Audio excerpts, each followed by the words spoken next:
I think we can start. So now it's the panel discussion. How to test and promote HC games in the Asian market. So I think we have moderator Luke Stepley from Cocos, and he can introduce the rest. So Luke, you're welcome. Oh, thank you so much. Well, let's go ahead and say hello to everybody. Hi, before we begin, just giving a little bit of introduction for myself. I am Luke Stapley. I'm the marketing director at Cocos. We are the largest open source game engine company in the world, and we'll be releasing our biggest update to our newest engine and editor, Cocos Creator, next week. But if you're making a casual game, we'd love you to go ahead and try out Cocos. But let's talk a little bit about what we're going to be sharing. Hyper-casual games are booming in Asia with companies like Supersonic, Voodoo, Crazy Labs already hitting the top charts in many parts of Asia. HTML gaming is also growing, and WeChat, the world's most used messaging app, is embracing the new gaming opportunities with their mini game platform built in part with Cocos. With such an upswing in hyper-casual this year, all over the world, the big question still remains for some developers from Europe or the Americas. Is it still possible to reach the Asian market and make sizable cash from it compared to how well it's done elsewhere? That's the question we'll be asking our guests in this session. I'd also like to introduce them to you. First, we have Alicia Vo. Alicia Vo is known as the UA manager at Amanotes, known to be the #1 game music game builder in the world with over 1 billion downloads. The company is based in Vietnam. Also, we have Hector Almeida. He is the Director of Business Development for Mintegral, a worldwide advertising platform with offices in China, Germany, USA, and other places all around the world. Hector has been working in the mobile advertising for over 7 years between Smato, Fiber, and Mintegral. Next, we have Falco Bacher. He is the Senior Publishing Manager at JoyPac. I think I said your name incorrectly, Falco. It's fine. Close enough. Good enough. Falco has been working in the industry for numerous years, including companies like Gamigo, Remote Control Productions, and Flare Games. JoyPac is the hyper-casual game publisher that's well known for bringing hit games from the West to Asia. Finally, we have Anna Bystrova, and she is the publishing manager at ZPLAY, a global publishing based in China with offices in Canada and Korea. Anna has been working in the game industry for more than 10 years. And prior to ZPLAY, she was the business development manager at Orbiz3, Aptica, a mobile in-app advertising analytics company, and iFree, a mobile IT telecommunication company. So, thank you. We've got our introductions done.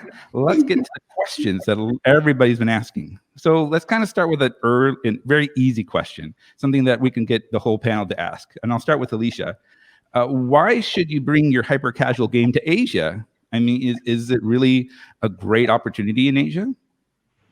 So actually, when we talk about hyper-casual, that is that in the US and the West first, but then in Asia, actually, is the countries with more than billions of people, and that's why don't we also enter this country and make the most out of it, because hyper-casual is known to be enjoyed by the mass targeting audience. That would be my first choice.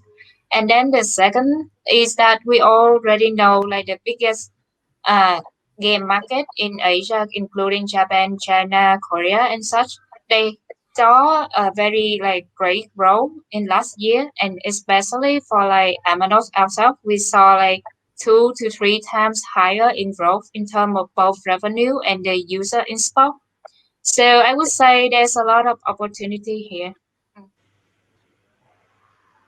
Hector, same question. I mean, we know that Mintegral is based in China. Is China really a big hotspot for hyper-casual? Correct. So first, I think the most important is because of the size of the market. So with China having around 850 million mobile devices, that represents around 27% of the smartphones in the world. Together with India, and the rest of Asia, that represents 53% of the whole market of the whole mobile phones, smartphones in the world. So the potential is huge. And considering that there's the smartphone penetration is still not so high. I mean, in China it's already of 60%, but in India still in around 11%. There's still a lot of potential. And regarding the specifically hyper casuals, we have seen a lot of growth lately. Specifically, for example, in the App Store, Apple App Store, around 60% of the games that are actually being downloaded are hyper casual. So the potential is very, very big, and still more to come.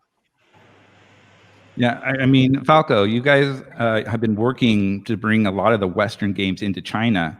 You probably have seen a lot of success with your company.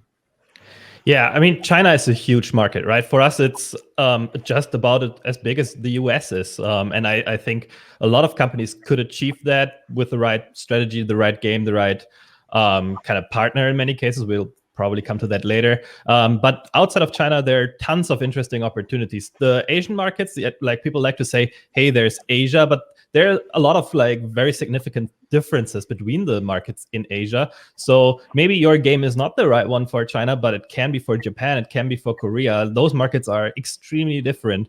Then you have the whole Southeast Asian market with a lot of different interesting sub-markets, a lot of English speakers there as well. So you can get some users with your existing version before you go into localization. I think there are just a lot of opportunities. Yeah, Anna, there's probably a lot of opportunities, especially with ZPLAY. Sure, of course. I totally agree with the colleagues that it's a huge addressable market on the planet, 3 times bigger than the US, and most lucrative market for the gaming industry, and also with a strong gaming culture. And I must say that as for China, hyper-casual market is still in the growth, casual and hyper-casual market. If just looking back for the 2017 and 2018, when just casual and hyper-casual games were just top charting worldwide and in US. In China, it was really different situation. Like we saw only MMO and RPG games are trending. But now we see that stores, and mostly Android stores, are focusing on China market and even on hyper-casual and casual games. And even they create special sections in their app stores called hyper-casual, and it may say that trend for hyper-casual and casual games are growing. And also why it's happening, because it's a huge advertising mode happening in China at the moment, like for in-app advertising. Yeah, I mean, we've seen a lot here in China, being here in Beijing. I mean, we know that about 500 million people are playing WeChat mini games, and a lot of them are hyper casual. So we're starting to see a lot of people are starting to move out of the WeChat type of games and going a little bit more into a more broad and a lot more bigger kind of level of hyper casual. I mean, Alicia, you probably have seen a lot of people in Vietnam and other places. I mean, they have a kind of a culture of hyper casual starting to grow. But what kind of games are really catching on here in Asia in the hyper casual? Is it just any kind of hyper casual game, or is there specific types that people are really latching on to? So I agree with what you said before. Like when we talk about Asia, we assume that it's a group of countries that share a similar pattern, but actually we found it's very different between the heavily localized countries like Japan, Korea, China versus the rest. And within the rest, there are also different pattern. So for us, the observation is that even if we use the global version, which is we call it English version, which is the US, we also still can achieve like a huge growth in Vietnam or Indonesia, India. So but then we use totally different version of the game in the other 3 countries, with the Japan, Korea, and China. So we kind of feel also that I look at the top chart for the rest of the 2020, and we say that we need to twist a little bit So, for example, the game need to be very much more challenging. I think this is affected by the trend. As you can see, that hyper casual is quite, I wouldn't say saturated in the West, but the market is getting used to it like much more longer than the Asia. So in Asia, as mentioned, that they still enjoy like role playing and MMO. So I think there's a mix there that we call it hybrid, hyper casual. That you need to add a little bit more challenge and um, just more complex into the game, even though they are hyper casual still. Yeah, we've seen that in history. I mean, you know, Super Mario Brothers 2 in Japan is much different than America's because people felt that the people at Nintendo felt the game was a little bit too challenging for the Western market. So it already seems to be a big hit in Asia to increase the difficulty level of things. I mean, Falco, is this kind of the same thing you're seeing with the games you're bringing to China?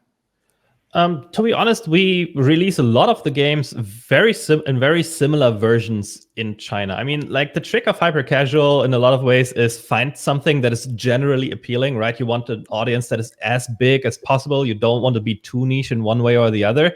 So it's kind of like inbuilt into hyper casual that you have a concept that is very available to everybody, that everybody understands. Of course, there are some exceptions when you go too cultural, when you have something that is very Western culture that people in Asia wouldn't understand, then there's suddenly a gap. So we see games about peeling fruit in the hyper casual market that perform very well in Asia because everybody can understand that. But then we have a few games that are very difficult to translate. There's a recent trend of word-based, trivia-based hyper casual games. That, for example, is very tricky to bring over. At the same time, we have some cases where within Asia there are markets that mix very well together, but then it doesn't mix the other way around. We published a game called Tofu Girl that was developed in Japan and helped the Japanese developer to get into the Chinese market. But that game doesn't really work that well in the West for us because it has a very distinct art style that is not so popular outside of Asia. So I think you have to look at every individual game, especially because stuff keeps changing so fast, right? And I think over the last year, we saw mini trends in hyper casual and the mechanics and settings go up and down almost on a monthly basis. So that is something to keep an eye out for. Yeah, I mean, there's a lot of not only cultural issues, there's also some taboos that you have to be careful of. I mean, Anna, have you seen some of the kind of cultural taboos that you in these kind of games that you have to kind of be aware of that you wouldn't kind of expect in these worldwide releases? Yeah, sure. You just need to just know the culture, and you need to respect the culture of the country. And sure, just it's better not to make games with the war or some religion games or with some blood and some politics games. It's just better not to do it and not to go to the market with such games. Yeah, I could see that kind of thing. Hector, do you have anything else to talk about with the taboos? There's probably a few others that we haven't spoken about. Sure. So I think, I totally agree with Anna. I think, first of all, just touching any sensitive point, religion or politics, that could become a problem to get the game approved in China. I also know that the Chinese government actually, I mean, in general, the Chinese culture itself is based on respect and old traditions, and they do not like things that break their schemes. Although they like humoristic characters and weird situations, there are definitely some lines that should not be crossed. Some taboos can be, for example, blood, specifically blood or vampires. This is something not accepted by the rules in China, but also there should be all historic and political issues should be right according to how it is perceived, for example, by the Chinese culture. So yeah, it is important not to get involved into any problems like that, and that's why we normally recommend our publishers to to speak with the local partners before releasing the game, because only the locals are able to really detect these things that a Western publisher may not have an idea. Yeah, I mean, when I was working at Microsoft many years ago, we had like these kind of issues as well for our casual games. One example would be hand gestures. Some hand gestures are seen as not a big issue here in the West, but in Asia and other countries, if you give an okay sign, that's a big problem. There's other ways, other things with hands that you have to be very careful about. Blood was another one, or murder was another one. So I understand, because we had a mystery game, so we had to cut out a chapter. So I mean, these things are very important to think about, and this kind of goes back to the idea of having a partner with you when you're coming into these kind of countries. I mean, is that kind of a necessary need? I mean, Falco, is there a need to have a publisher in China to come with you, or can you just do this all by yourself? I would say there's some stuff that you can do by yourself, especially because there are like networks like Mintegral that are very experienced in the market that you have access to from somewhere else. But your possible success will always be limited. There's like a limit to where you can go. There are some partners you cannot work with. There's in-app purchases, for example, you need to get the registration through. That might be difficult if you're not in the country. But then there are also like some agencies that help out only with that part. So you really have to weigh, it's like, what is the advantage that I would get from working with a partner, and what would the share for that partner be? Is that less than the raise in income that I will get from working with working in China, working with a partner? So I think it's a case-to-case decision. I think it's always good the first couple of times you go in to work definitely with a partner, but also a partner can be very nice as kind of like a fire and forget solution for a territory, right? So you can focus on the core territories that you're really good at, while somebody else takes care completely of everything for you for your market. Most Chinese publishers build in all local SDKs themselves. They build in the localization themselves. They do minor changes to the game to culturalize it better. So it can be very nice to save on UA work, development work, all kinds of different problems by working with somebody. I mean, Alicia, we've talked a little bit about China, but what about in other places in Asia, Japan, Korea, even Vietnam? Is this kind of the same thing where you're going to have to find a publisher to help you out, or is this still something that you could probably do on your own? So I agree with Falco. There's things that you can do for yourself, and also things if you like your team, you don't have enough people to work on every country, and if that is a country in your top of the list, then of course I would say if you have the budget, of course, go for a local publisher. But then if you don't, and you just want to test out the water, then do some part for yourself first. So for Amanotes, for example, we actually actively looking for like Japan local publisher and also Chinese local publisher. But then we also self-run ourselves a lot. Like at the moment, we do self-run in-house everything. For also for other countries, we self-run. So we kind of learn that what we can do and what is our performance benchmark, and we can use that to benchmark with when we work with the local publisher to see what's the performance differences between the two. So I would say it depends on your strategy a lot. It's not a must, but it would be nice to have. Oh, by the way, when I'm looking down, it's because I have the notes here. So don't worry, I'm not sad or anything. I'm just looking at making sure some good questions. I mean, because when I've talked to a lot of developers, especially when I went to Korea, we were talking about what could we do to get working with developers and publishers, and we found out, well, if you're going to do that, you need an agent in Korea. And that was a very big shock, because I knew the same idea with a lot of other countries, like Taiwan, for example, had a big one where you had to use agencies for marketing, and that if you tried to do your own marketing, you'd be kind of have a big problem. We found World of Warcraft had, I mean, not World of Warcraft, another game. I'm forgetting the name.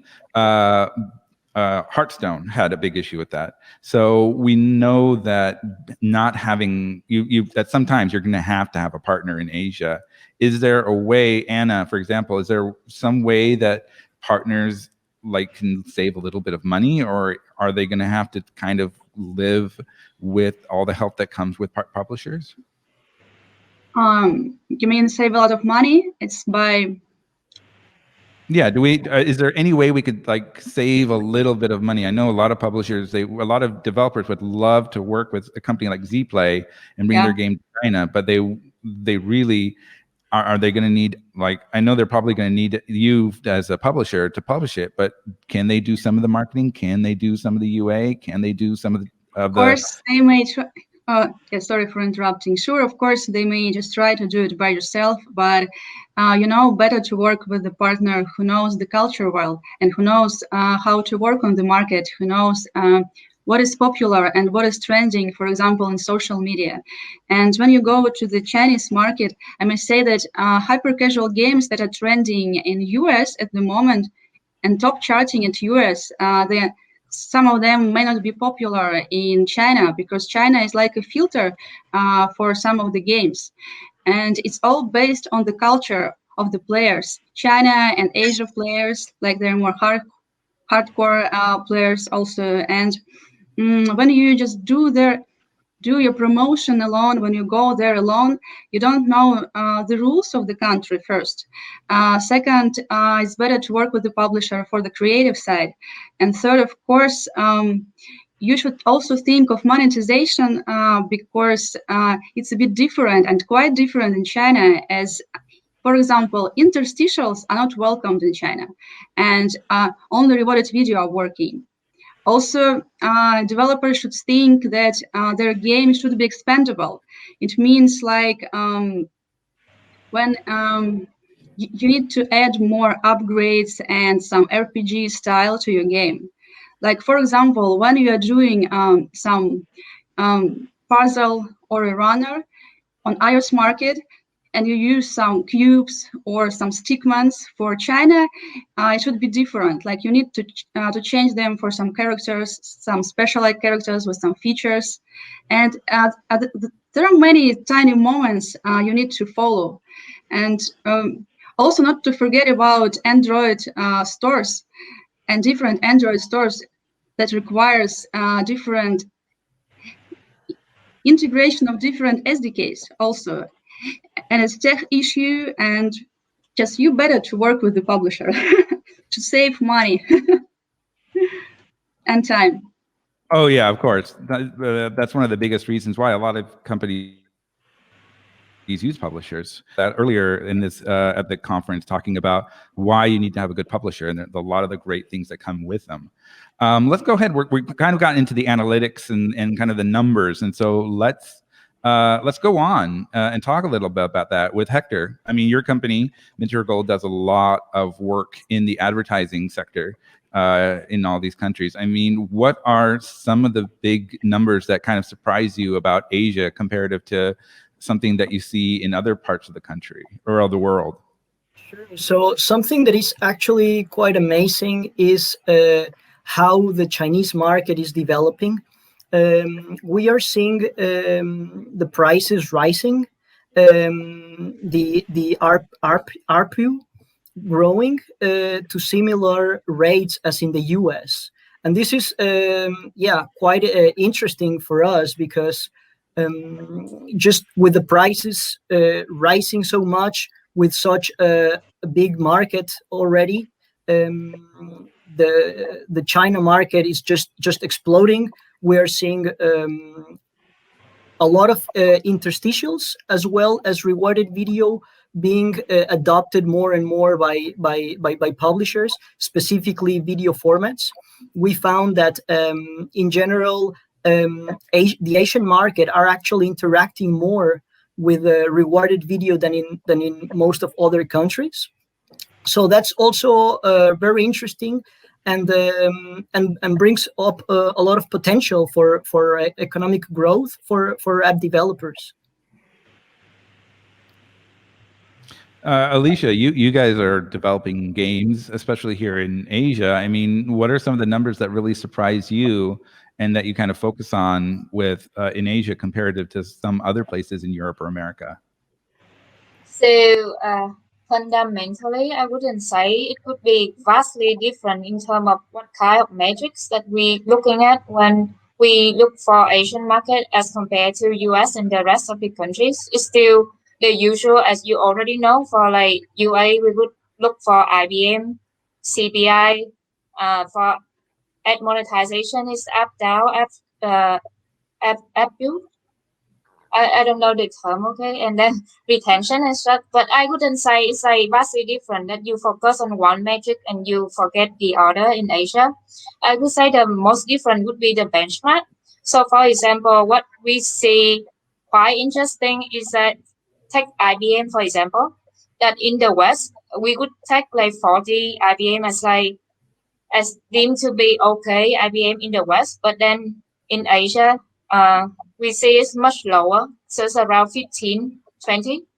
So it can be happening because of the different in inventory. So like video or banners will be very different between all of the market, and also the CPI.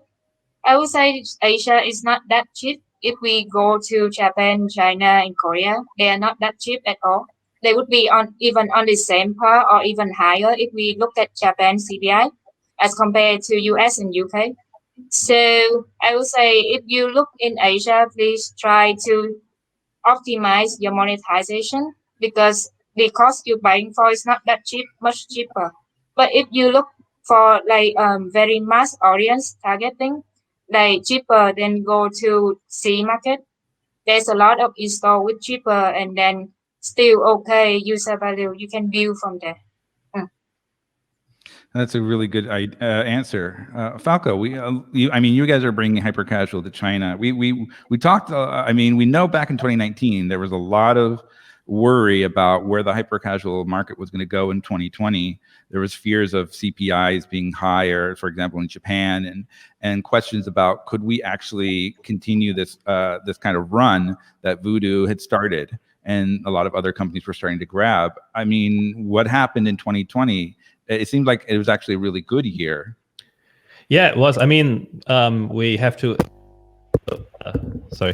we have to thank the pandemic for that, right? Like people are just home playing more games because there's not that much else to do, so I think that kind of affected the market overall. But then I think for hyper casual specifically, the predictions before were maybe a little bit more negative than what the market actually is. I think there are these mini trends in hyper casual where you see new subsets of games coming up and people are experimenting on both ends, making them even more casual, where you basically can't lose and it's more of an experience. You have hybrid casual games that got popular that were also kind of claimed to take over the market completely. But I think we are seeing different niches and different possibilities to be successful in hyper casual. And yes, you have to be more sophisticated now than you had to be before because there are more publishers that are bidding for the same kind of slots, but you're also getting more sophisticated when it comes to optimizing the monetization within your game, right? So you can accept like slightly higher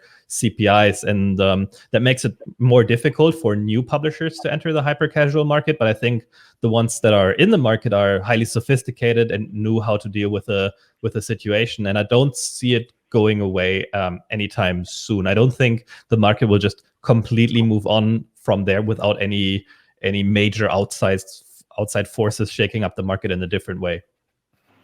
Oh, by the way, if anybody in the audience has some numbers, questions, we'd love you to ask them. We've got a couple of people that would love to hear kind of what you're wanting to say and what you want to know about what's going on. Hector, you have some prices that you want to share that's going on within Asia?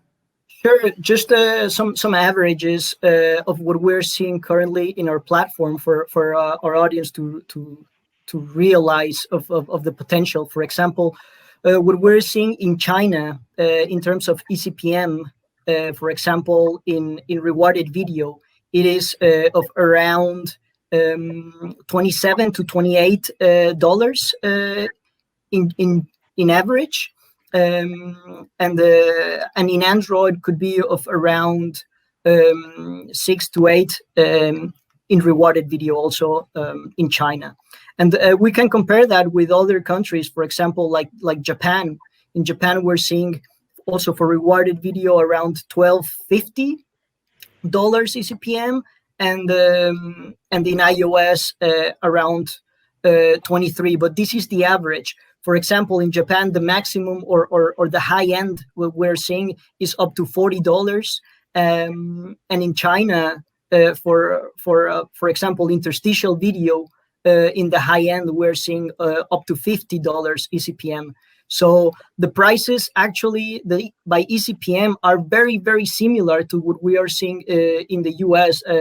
As Alicia was saying, this is not a cheap market. On the opposite, it's growing on the prices and obviously on the revenues that publishers can generate. Yeah, speaking about like getting all eCPM and getting revenue, Anna, I mean, what are you seeing as like some of the best ways for developers to be getting kind of that kind of money? Is it? I mean, we talked about China is really good at superstitious.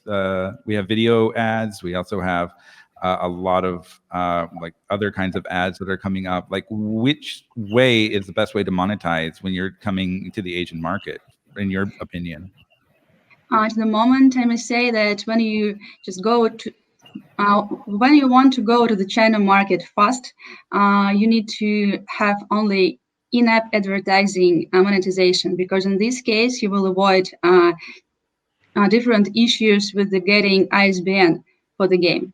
And mostly use, of course, interstitials. And for example, if your game has in-app purchases at the moment, you just may create a second build and go to China with the build based only on in-app advertising. Just you need to replace in-app purchases for in-app advertising, and that's all.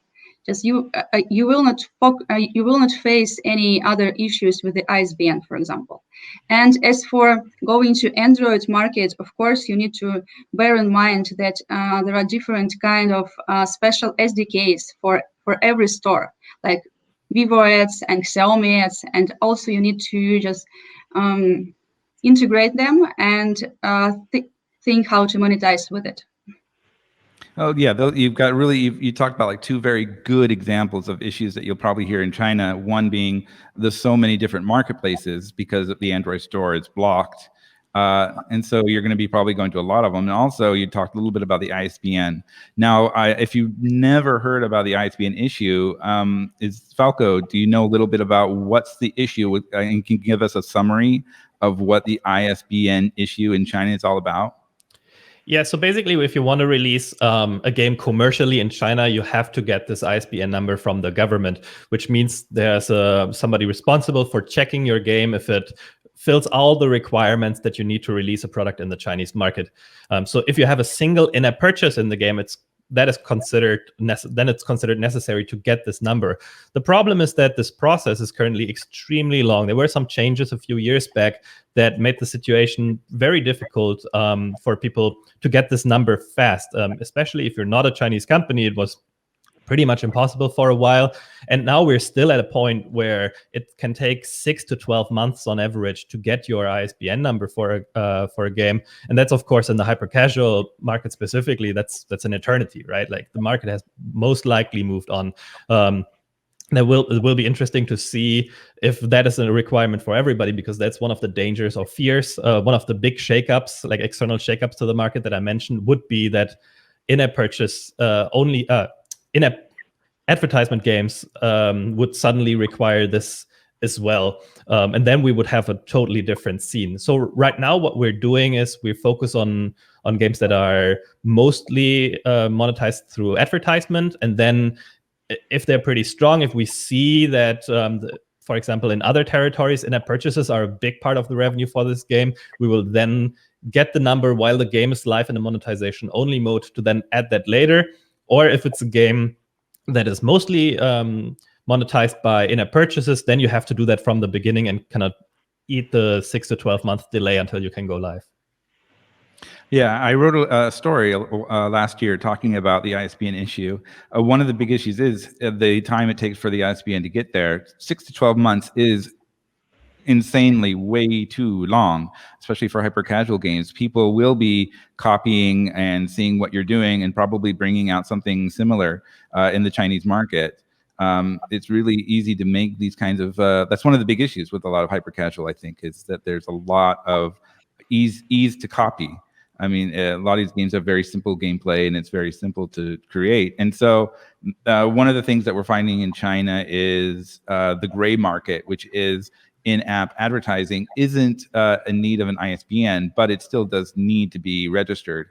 And only a registration will only take about 10 days. So that in and of itself is pretty fast. And we'll go back to this a little bit later because I wanted to talk a little bit about the marketplaces, because that's another thing you're going to have to check on if you're going to be starting to bring your games out, is which marketplaces are the best. Anna, I mean, ZPLAY, the company's based in China, so they probably have a lot of different marketplaces that they know of or are working with. Is there any really big marketplaces that they should be looking at if they're going into Asia, especially in China?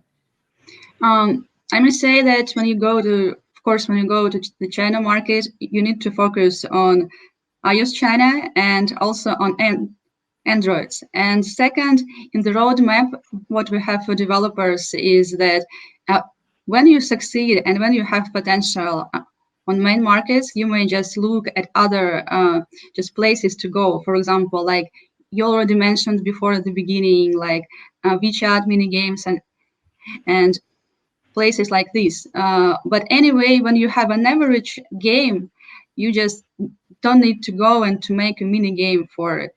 Just go to the WeChat, for example. Just better to be successful on China market and on different Android stores. As we also have mentioned that there are like 200 Android stores or more, but anyway, only 9 or 10, they just they grab all the market, like 95 users, and just you may only focus on them. Yeah, I mean, we've got like the Xiaomi store is one of them. We have store, yeah. QQ's got another one, another great one. I'm trying to think of some other one. Xiaomi, Huawei has one. There's a couple of Oppo 36 store, Oppo, Baidu, Vivo, Xiaomi, Bandoja, and the best one is Tencent store. Is called Yang Yongbao. Yeah. Yeah, there's a lot of really great ones, and I recommend if you guys are looking for the list, we probably all have the list. It's actually very fascinating to see like the way things are changing in China, where you get this kind of very different. I mean, WeChat by itself is very different. Having these mini games. I mean, we've been working at Cocos been make sure that you can export your games to these WeChat games, and we're seeing a lot of our games becoming big hits and making lots of money. Alicia, is there any kind of steps that you're looking towards when you're going into WeChat or any of these mini markets that are starting to pop up all over Asia? So to be very honest, this question I would need help from Anna and Falcon to help, because us ourselves, Amanote, though we are actively trying, but then the first step, as Anna mentioned, that you should look for like to break the Android market first in China. That's like huge, like it's like 80% of the whole market before we we looking for like HTML5 games, like mini games like that. So Anna, can you help with the question?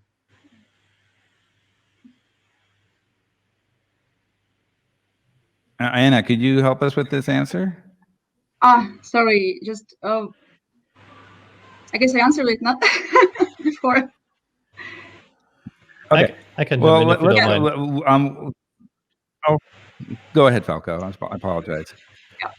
No problem. For us, HTML5 is definitely the third thing we think about. So iOS is for us the biggest one. We talked about it. iOS users in China are worth as much as a US iOS user for us. So that's where we usually go first. It's the fastest to do.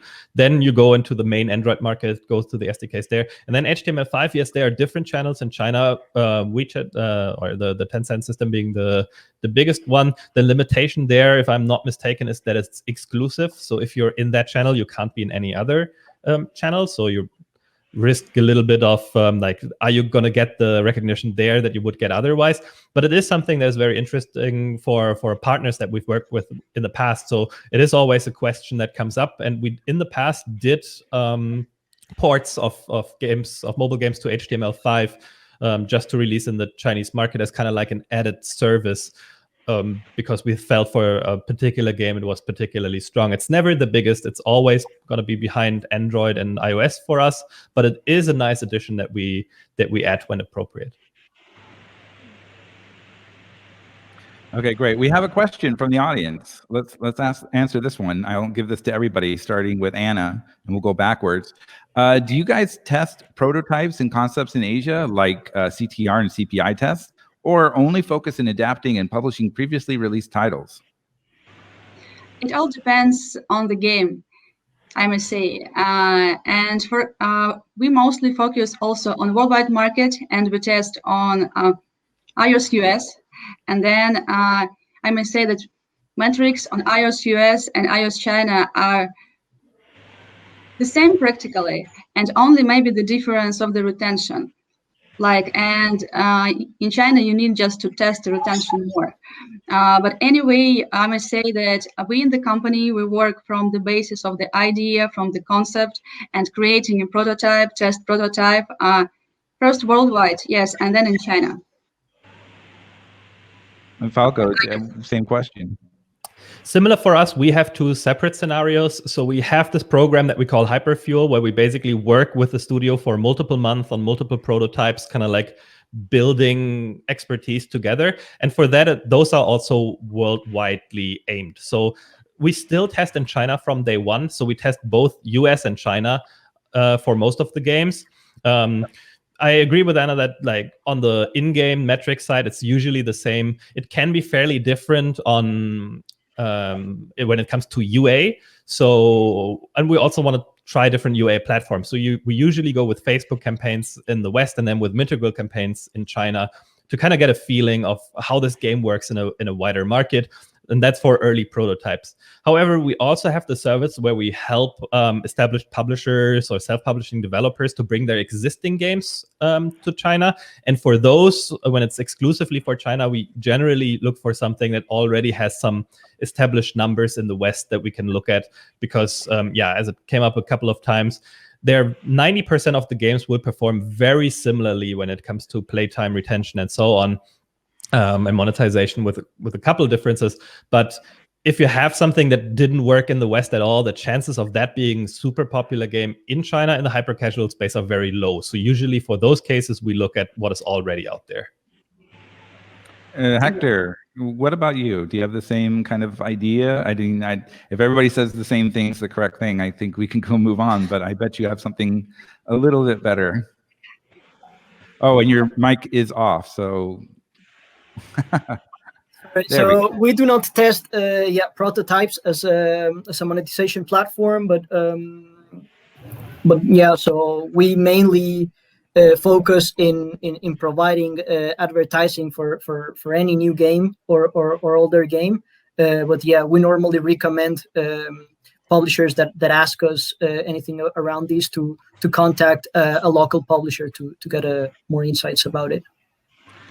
Well, Alicia, you're a local publisher, so what's your idea?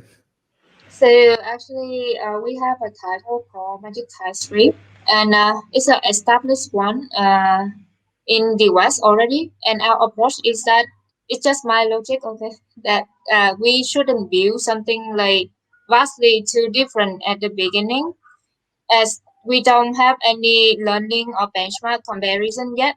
So what we did is that we use the same Magic Tile Strip and enter the Japan market, for example. And then later on, when we have the comparison between the benchmark, then we build from there. So for example, when we talk about monetization, we did introduce the more aggressive subscription into the app itself, though it's hyper casual. Then we try to purchase like local Japanese song, like popular songs over there.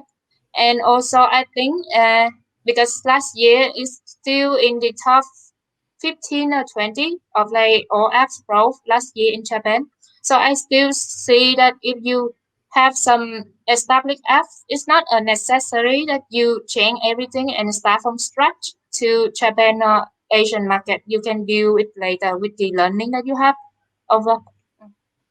All right. Oh, thank you so much, Alicia. So we have another question from the audience. Let's start. And I'm sorry, Hector. We're gonna have to hold you on this one because this is for the publishers. Could you please share with us a instructive fail story? So, Anna, was there any games that you guys brought to China that just did not work? You know, there are a lot of games which are tested and retested and killed. I must say, like a lot of them. What I may advise here is that you should look and on genres of the games. Like, for example, in China and Asia, arcade games, runner games, and puzzle games are popular. For example, but as for simulation games, when you want to enter the China with the simulation game, China are not keen to this. And I may say why. It may not be popular at all, because what is trending on US market at the moment, the simulation, and what is popular on TikTok, for example, it's simulation, it's a pop genre like this. And what is popular in TikTok in US is really different in what is popular in China. And when you go with a simulation game, it may not work. And we also tried, but anyway, I must say that we have a good success with one simulation game, Sharpen Blade, but it's because there is a special gaming culture for blades, for arms, and it was really accepted. Also, when you go to the Chinese market and for Asian market, you need to think about virality. Your game should be viral in social media, and you should have some hilarious and fun moments. And we also, when we look at the game, we also just look at this, can the game be viral in social media or not? If you look at all trends on YouTube and what is trending in hyper casual is just all viral in China. What about you, Alicia? Do you have any really terrible stories to share for all of us?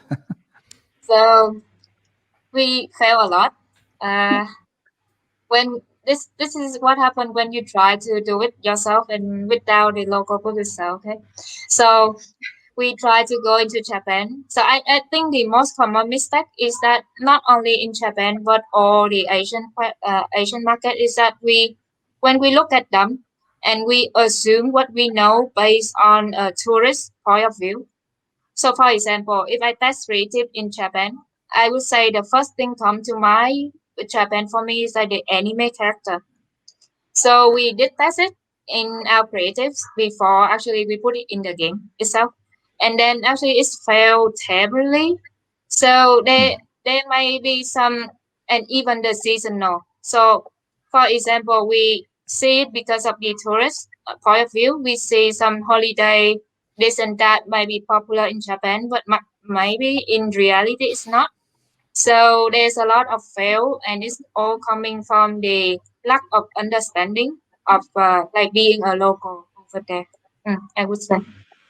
Okay, well, we have a couple extra questions coming up, so we won't be able to answer with more failures, but I do have a question for Falco. Asked a question: for a Chinese publisher, is it easy to distribute an ad-only monetized game to the Android store? Or Android store is reluctant to publish games without purchases? No, they're not. As Anna mentioned, I think before, as we're even seeing like hyper casual categories in some of these stores. I think these stores also have usually a little bit more closed off UA environments. So other than Apple or Google, maybe where it links to everywhere, they have a lot of competition, but every store in China pretty much links to their own sphere of games. So they're very interested in a lot of UA coming into those channels, and they enable that more and more over the last couple of years. So the last 2 years, I think we've seen it getting easier to advertise your hyper casual games in the different Android stores in China. So that's why we see a lot of growth there. At least that's what I believe. Hector, we have a question for you from the audience. How is your UA strategy looking towards in-app programmatic media buying and pre-install apps on new devices in the region? This is from Domingo from Aaron Now Meeting User Acquisition. It's an interesting question. So what we do is that we actually segment this in two parts. One side for iOS and the other for Android. As you were all saying, the Android market is so fragmented that it is difficult somehow to really be able to have a full strategy for each of the different marketplaces in the Android, or each different Android app store. So what we recommend is to either get help from a local partner, or we can also help for user acquisition. We provide some services where we can do the media buying, not only with the publishers that we have integrated their SDK, but also we help them buy in different other channels as an extra service we do. So obviously for each app is different. And what we do is we consider where we can find more of the users that each app is looking for to acquire. And based on that, we segment it and we target the specific app stores for the Android that could fit with this audience. And with iOS, obviously, is simpler because everything is in the same store. Okay, great. All right, thank you guys so much for all your questions. We have time for one last question before we head on out, because we only have about 3 more minutes before go dark. What final advice for all of us, very quickly, do you have about coming into Asia? Alicia, what's your quick advice? So my quick advice is really understand the local, and don't assume one Asia country will be the same with another. Like there's so much difference between them, and I guess that's about it. Because if we talk into more details, then of course there's a lot of difference, like in terms of color reference, in terms of seasonal holidays, in terms of the ad placement, inventory, etc. So really understand that and respect the difference. Hector, do you have any advice? Yeah, so working on localization, specifically on the culture of each place, and making sure that you are aware of all the legal procedures that are needed. For example, in Korea, you need to get the game approved by 2 different governmental authorities, or in China, the ISBN. So there's a lot of different issues or potential blockers that you could face. So getting advice from local partner is our biggest advice, and have in mind a clear goal for growth, so you can create your whole strategy in order to achieve it. Great. Falco, how about you? I would say when you make a game, in the design process, keep those markets in mind. Be sure that you don't have anything that would completely rule them out, like some of the taboos that we mentioned before, but don't make a game for China or don't make a game for Japan, because there are developers, very, very talented developers in those countries that make those games for that market much better. And if you're a studio in Europe or North America and you're like, I'm going to make a game specifically for the Chinese market, you will very likely not be successful with that. So make a game for the market that you understand best first, but keep in mind that you don't rule out that it can be possible. Also things like localization. Build your game that it can be easily localized and very modular for that reason. But yeah, don't go out to make a game for China. All right, Anna, you're the last one. Can you please give us your advice? Okay, thank you. Sure. First, I may say that developers need to think of their capability and also the genre they want to develop. Then I would advise, if you go to China market, think on just iOS and Android stores together in order just not to be copycated. Just think to go to these two markets just immediately and at the same time. Also think of the game, it should be expandable, it should be viral, and also think about monetization.